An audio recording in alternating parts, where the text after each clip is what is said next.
بسم اللہ الرحمن الرحیم۔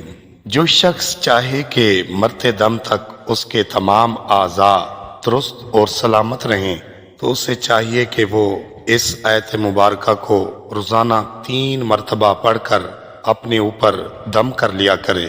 آیت مبارکہ یہ ہے: فَأَقِمْ وَجْهَكَ لِلدِّينِ حَنِيفًا فطرة اللہ التي فطر الناس علیہا لا تبدیل لخلق اللہ ذالک الدین القیم ولکن اکثر الناس لا یعلمون۔ ہر باطل سے الگ ہو کر اپنا چہرہ اللہ کی اطاعت کے لیے سیدھا رکھو، یہ اللہ کی پیدا کی ہوئی فطرت ہے جس پر اس نے لوگوں کو پیدا فرمایا۔